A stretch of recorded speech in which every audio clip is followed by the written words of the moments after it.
Assalamualaikum warahmatullahi wabarakatuh.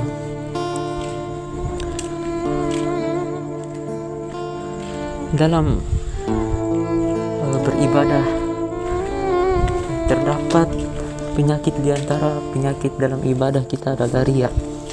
Apakah riya dalam Islam ini? Riya dalam Islam adalah suatu penyakit yang dapat menghilangkan amalan baik seorang hamba, dan penyakit itu dikenal dengan penyakit hati. Jika penyakit hati tidak dihindari dan terus-menerus dilakukan, maka pahala kebaikan yang dimiliki oleh seorang hamba pasti akan berkurang. Penyakit hati dalam Islam cukup banyak dan salah satunya adalah riya.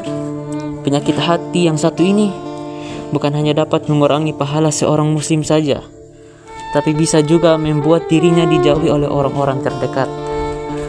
Riya adalah penyakit hati yang harus dihindari karena dapat merusak amal kebaikan manusia. Dalam Al-Quran disebutkan bahwa orang yang berbuat riya termasuk golongan yang celaka. Riya termasuk salah satu sifat orang munafik. Sifat ini bertentangan dengan sifat orang yang beriman, yang senantiasa ikhlas dalam melakukan segala sesuatu.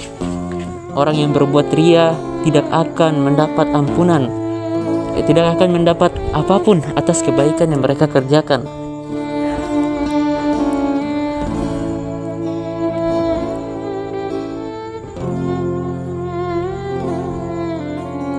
Dan riya ini juga memiliki beberapa jenis.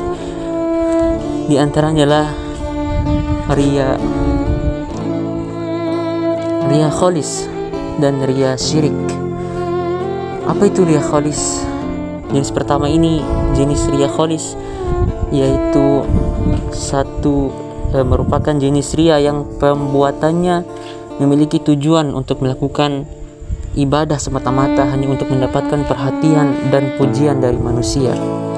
Riya ini juga terbagi dalam beberapa jenis, yaitu riya badan, riya pakaian. Adapun riya badan ini biasanya dilakukan dengan memamerkan tubuh langsing dengan alasan karena kita rajin melakukan puasa. Adapun riya pakaian, contohnya saat kita mengenakan hijab panjang hanya karena untuk mendapatkan penilaian atau dianggap sebagai orang alim oleh orang lain. Selain itu, mereka akan menundukkan kepala ketika berjalan, bersikap tenang dalam bergerak, menampakkan bekas sujud pada jidatnya, mengenakan pakaian yang kasar dan tidak membersihkannya, serta membiarkannya baju robek dan memakai pakaian yang berambal.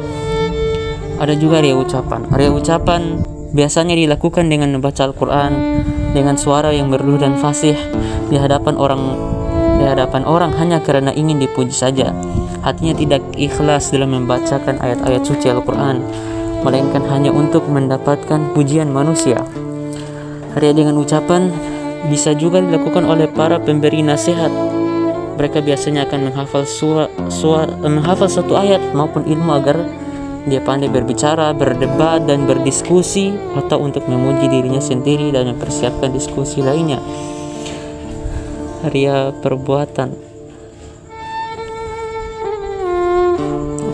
Terus kita masuk di riya syirik. Apa itu riya syirik? Ialah perbuatan yang bisa muncul dalam bentuk niat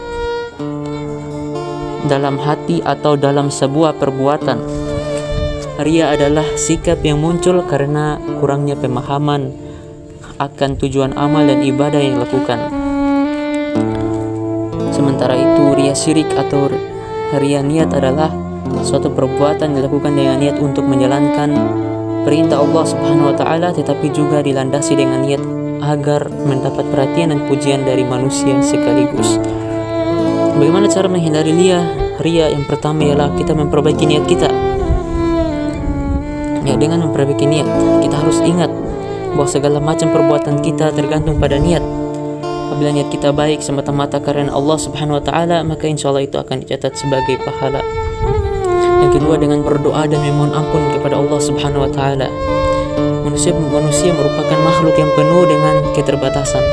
Kita bisa mengatasi segala sesuatu hanya dengan atas izin Allah Subhanahu wa taala sudah menjadi keharusan bagi kita untuk melibatkan Allah Subhanahu wa taala dalam segala urusan. Yang ketiga, merendah diri. Yang ketiga adalah merendah diri. Yang ketiga, merendah diri. Manusia terkadang sering lupa diri, kenikmatan dunia yang begitu memukau, seperti halnya harta benda, kedudukan, wajah yang rupawan, dan keturunan seringkali membuat manusia menjadi sombong dan ria atau pamer. Padahal semua kenikmatan tersebut pemberian dari Allah Subhanahu wa taala, namun manusia menganggap itu diperoleh dari usahanya sendiri.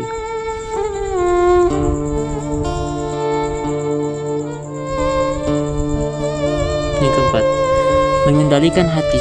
Kita harus belajar dan berusaha untuk mengendalikan hati agar tidak terbuai dengan pujian manusia. Sebuah pujian memang bisa memotivasi diri sendiri untuk menjadi lebih baik. Namun, kadang pujian juga bisa menjadi racun hingga membuat kita menjadi riya. Maka dari itu cobalah untuk tidak terlalu berbangga diri. Ingatlah dan terus mengingat bahwa apa yang kita lakukan saat ini semata-mata karena izin Allah Subhanahu wa taala. Kita mampu beramal karena diberikan rizki berkecukupan. Kita bisa sholat dengan sempurna karena diberikan kesehatan. Jadi berterima kasihlah pada Allah Subhanahu wa taala. Yang kelima, perbanyak rasa syukur. Dengan selalu bersyukur dapat menjadi salah satu cara agar kita dapat menghindari sifat riya. Dengan memperbanyak rasa syukur kepada Allah Subhanahu wa taala, kita tidak akan terlalu mengharapkan pujian dari orang lain. Cukup Allah Subhanahu wa taala menjadi saksi hidup kita. Jadi sering-seringlah mengucapkan alhamdulillah dalam setiap kegiatan yang kita kerjakan. Jangan sampai kita memamerkan ibadah hanya agar banyak teman, agar dicintai, diagung-agungkan, atau mungkin agar naik jabatan. Percayalah, pujian dari manusia tidak akan berlangsung selamanya. Jadi mulai saat ini lebih syukuri apa yang ada dan niatkan segala sesuatu hanya untuk Allah Subhanahu wa taala. Yang keenam, terus-menerus mengingat Allah Subhanahu wa taala. Sudah dijelaskan dalam Al-Qur'an bahwasanya setan tidak akan pernah lelah dengan menggoda manusia menuju jalan yang sesat. Oleh karena itu, manusia harus sering meminta perlindungan kepada Allah Subhanahu wa taala. Salah satunya lewat berzikir. Aktivitas zikir akan membuat kita terus mengingat Allah Subhanahu wa taala, sehingga syaitan akan sulit mencari celah untuk masuk. Yang ketujuh, yang terakhir, sembunyikan amal kebaikan. Kita perlu dalam menyembunyikan ibadah dan amal-amal kebaikan sebagai cara menghindari sikap riya. Namun, ibadah umum yang tidak bisa disembunyikan seperti sholat jamaah di masjid, membaca Al-Quran atau puasa tak perlu ditutupi, dan yang terpenting berusaha ikhlas. Ikhlas menjadi tiang sebuah amal soleh agar dapat diterima oleh Allah Subhanahu wa taala. Seorang beramal dengan niat ikhlas dan tidak berharap pujian dari orang lain, maka insyaallah amalnya diterima oleh Allah Subhanahu wa taala. Demikian adalah pembahasan tentang riya. Sebuah video singkat yang membahas tentang riya yang insyaallah cukup, dan saya tutup. Assalamualaikum warahmatullahi wabarakatuh.